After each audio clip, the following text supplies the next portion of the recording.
आज के टॉपिक में हम लोग जो टॉपिक पढ़ने वाले हैं आज की वीडियो के अंदर, वो है हमारा बहुविकल्पी अलील, मल्टीपल एलील। क्या होता है?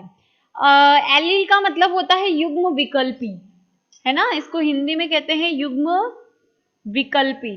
अब ये क्या चीज होती है? ऑलरेडी पढ़ रहे हो, समझ में आया होगा, पहले भी वीडियो अगर देखे होगे आप लोगों ने, ठीक है, क्लासेस अटेंड की होगी तो मालूम होगा, नहीं भी है तो फिर से समझा देती हूँ कि जैसे मेंडल ने लक्षण लिया था लंबाई, लक्षण था हमारे पास लंबाई, ठीक है। अब इसके विप्रयासी रूप कौन से थे? इसके विप्रयासी रूप दो थे, एक था लंबा और दूसरा था बोना, है ना। तो लंबे के लिए जिन ये था और बोने के लिए जिन ये था, ठीक। तो यहां पर आती है बात युग्म विकल्पी की।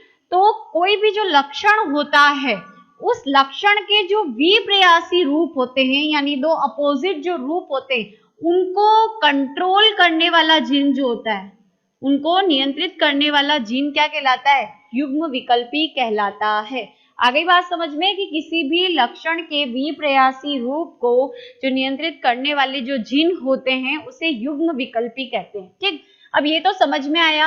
अब बहुविकल्पी एलील का क्या मतलब होता है कि यहाँ पर आप देख रहे हो एक लक्षण है हमारे पास, लक्षण है लंबाई, उसके जिन युग्म विकल्पी जिन की संख्या कितनी है? पहला और दूसरा। तो कितने युग्म विकल्पी पाए जाते हैं एक लक्षण के लिए? 2।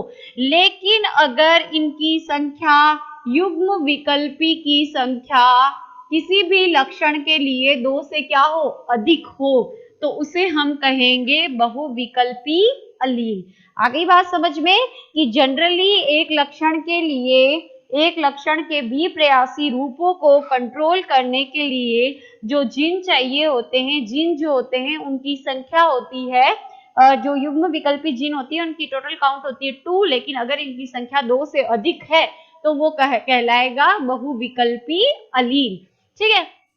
अब देखो मनुष्यों में इसका उदाहरण क्या है? तो मनुष्यों में इसका उदाहरण है एबीओ रक्त समूह, ठीक है। कौन सा समूह? एबीओ रक्त समूह जो है वो इसका उदाहरण है। एबीओ रक्त समूह के अंदर बहुविकल्पी अलील जो है वो विशेषता होती है एबीओ रक्त समूह की। इसकी जो खोज की थी वो सबसे पहले किसने की थी? बर्नस्टीन के द्वारा की गई थी 1925 के अंदर। उन्होंने हमारे मनुष्य के अंदर, रक्त के अंदर बहुविकल्पी अलील जो है उसका वर्णन किया था 1925 के अंदर, ठीक है। ये चीज आप ध्यान रखना। अब देखो हमारे मनुष्य के एबीओ रक्त समूह है, लैंडस्टीनर के द्वारा खोजी गया, जिसमें बर्नस्टीन ने बहुविकल्पी अलील के बारे में बताया। अब मानव में जो रक्त समूह होते हैं वो कौन कौन से होते हैं? तो मानव में रक्त समूह है ए, ठीक है, बी, फिर ए बी 10th में पढ़ा है ऑलरेडी, और एक होता है रक्त समूह ओ। इस 4 ग्रुप के आपको जो व्यक्ति हैं वो देखने को मिलते हैं मानवों में, है ना।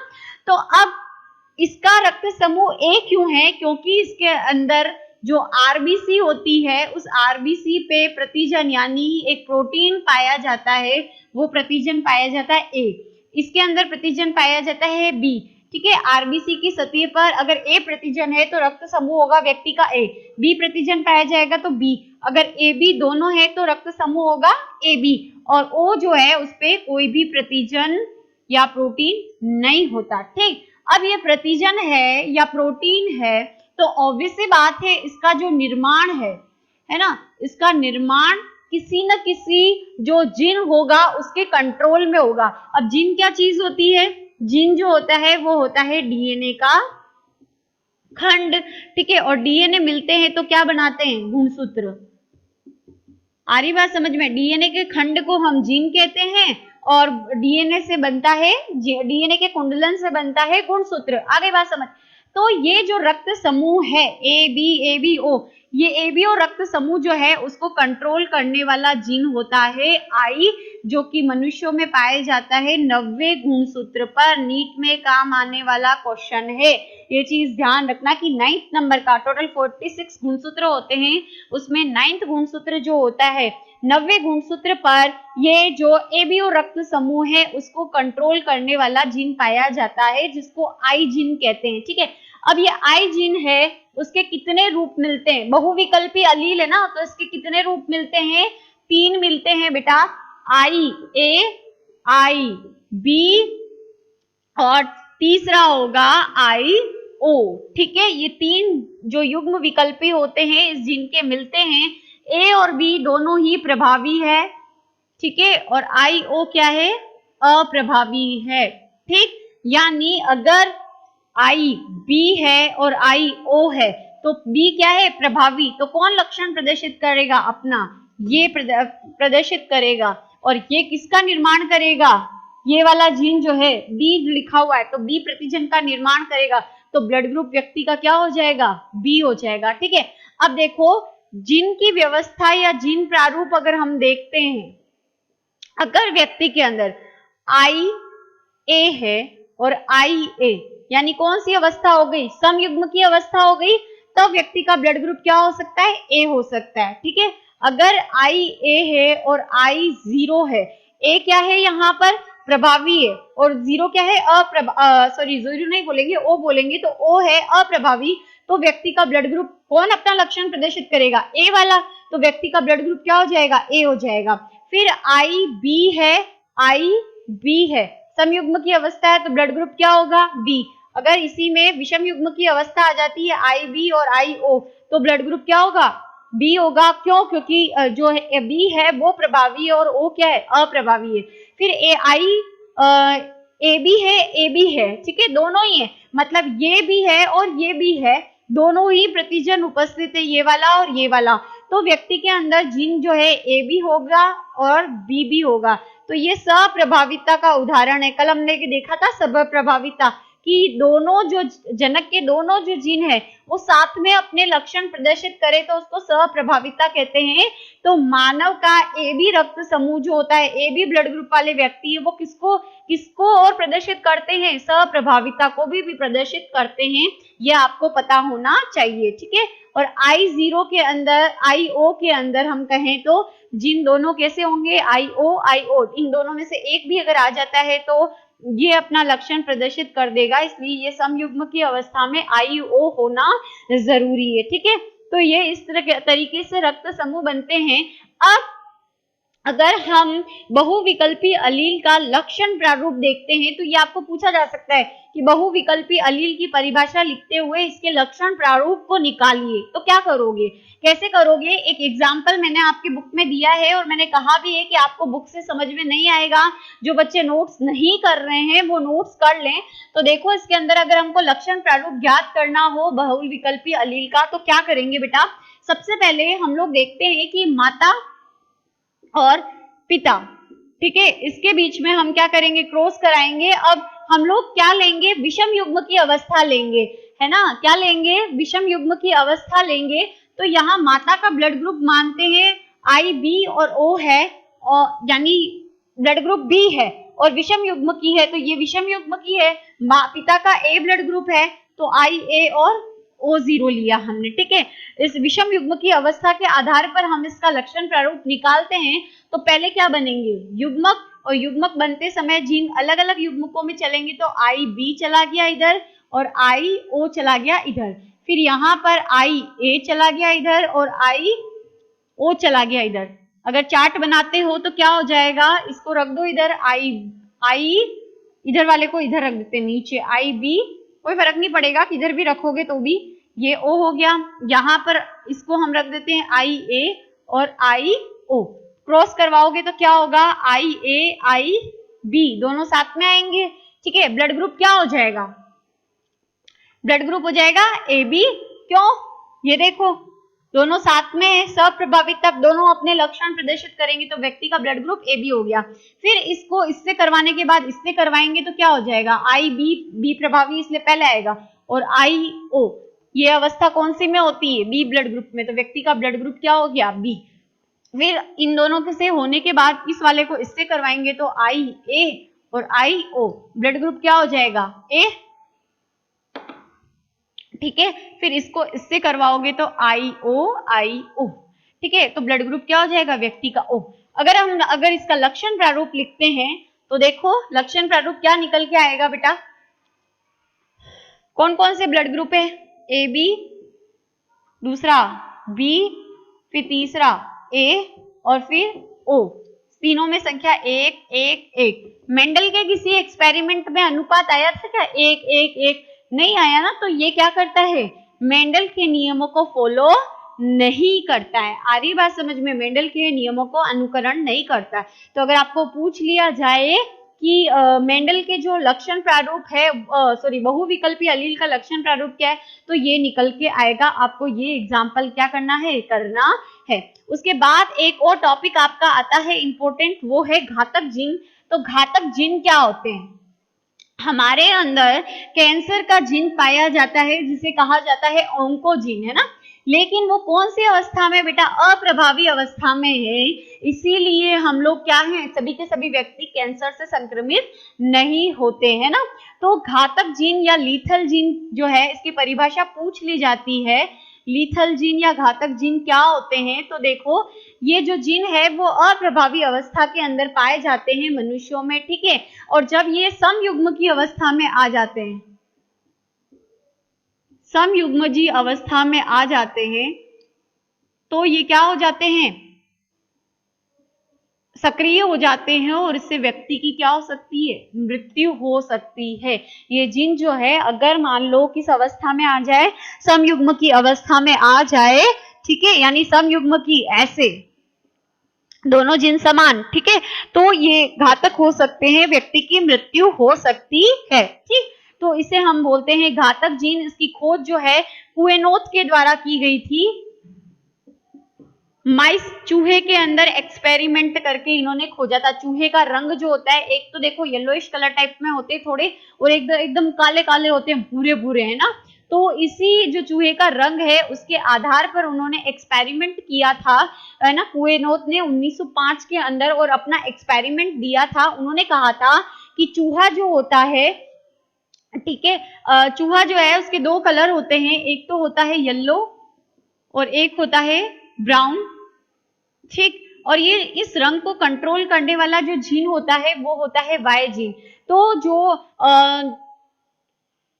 रंगों को कंट्रोल करने का काम होता है चूहे के अंदर, वो किसके द्वारा किया जाता है? जैसे रक्त समूह को कंट्रोल कर रहा था कौन सा जीन? आई जीन। वैसे ही रंगों को कंट्रोल करने वाला जो जीन होता है वो होता है वाई जीन होता है, ठीक है।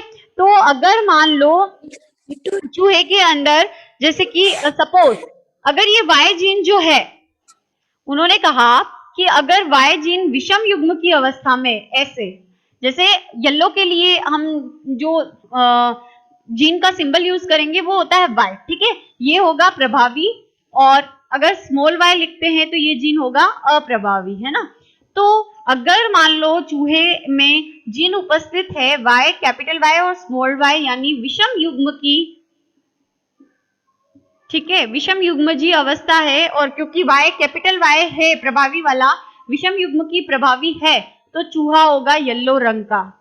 आ रही बात समझ में? और अगर ये स्मॉल वाई है, सम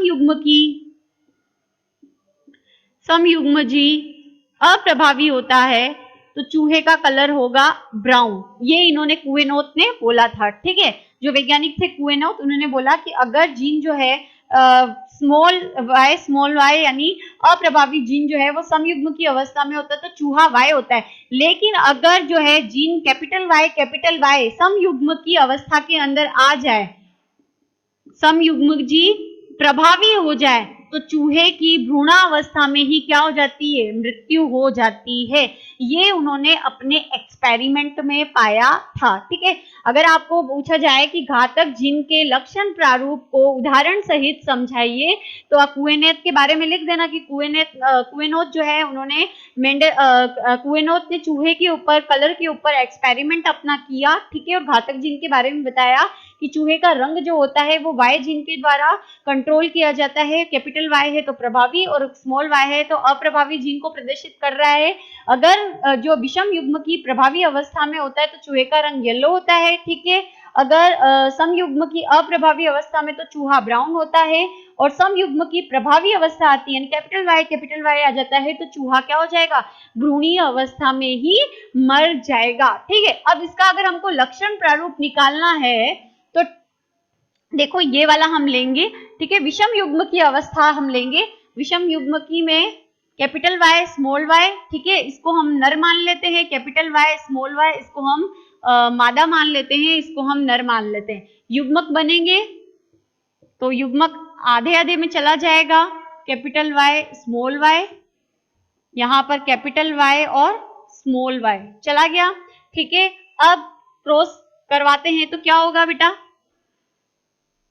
इसको इधर रख देते हैं, capital Y small Y, capital Y small Y, cross करोगे तो क्या हो जाएगा, कैपिटल वाई, इसको इससे करोगे तो कैपिटल वाई स्मॉल वाई, इसको इससे करोगे तो कैपिटल वाई स्मॉल वाई, और इसको इससे करोगे तो स्मॉल वाई। अब जब कैपिटल वाई होता है तो क्या होता है, समयुग्म की प्रभावी यानी ये तो मर जाएगा, डाई हो जाएगा, है ना, भ्रूणीय अवस्था में मर जाएगा। क्यों, क्योंकि घातक जिन की विशेषता होती है कि घातक जिन जब भी प्रभावी और समयुग्म की अवस्था में आ जाते हैं तो क्या हो जाती है, व्यक्ति की मृत्यु। अब ये कैपिटल वाई स्मॉल वाई है तो कौन से कलर के होंगे, येलो, ठीक है, ये कैपिटल वाई स्मॉल वाई है तो येलो, और ये स्मॉल वाई है तो ब्राउन।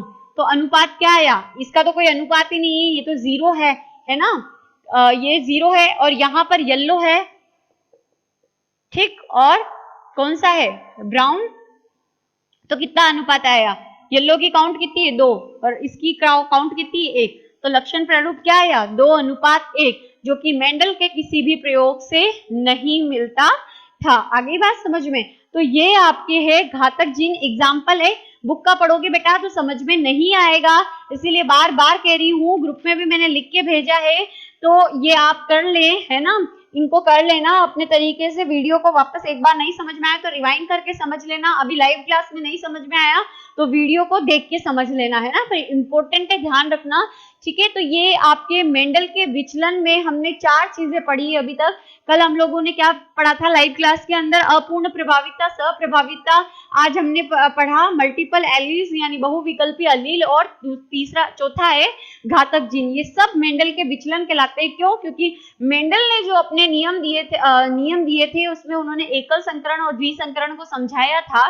तो एकल संकरण और द्विसंकरण में जो अनुपात आया था, एकल संकरण का लक्षण प्रारूप कितना था, 3:1, ठीक है, और जीन प्रारूप 1:2:1, और द्विसंकरण का लक्षण प्रारूप कितना था, 9:3:3:1, और जीन प्रारूप था 12:24, 12:12:1। याद करने का तरीका बताया हुआ है ना, तो उनसे बिल्कुल अलग है, हटके हैं, ठीक है। जो अभी हम लोगों ने बहुविकल्पी अलील देखा था तो उसका अनुपात 1:1:1:1 आया था, और इसका कितना आया, 2:1, है ना, कुएनोथ के एक्सपेरिमेंट से। तो इसीलिए ये दोनों ही जो मेंडल के एक्सपेरिमेंट है उससे क्या है, अलग हैं। और वहां पर हमने कल देखा था कि लक्षण प्रारूप, कल जो हम लोगों ने टॉपिक पढ़ा था जिसमें हमने अपूर्ण प्रभाविता और सप्रभाविता देखा था, तो उसमें लक्षण प्रारूप क्या आ रहा था, 1:2:1, जो कि किसी से मैच नहीं करता, मेंडल के एकल संकरण और द्विसंकरण से मैच नहीं करता। तो इनको हम क्या कहते हैं, मेंडल के नियमों का विचलन जो है उसका उदाहरण मान सकते हैं। समझ में आ गया। तो ये 4 आपके टॉपिक है, आई होप सो कि समझ में आया।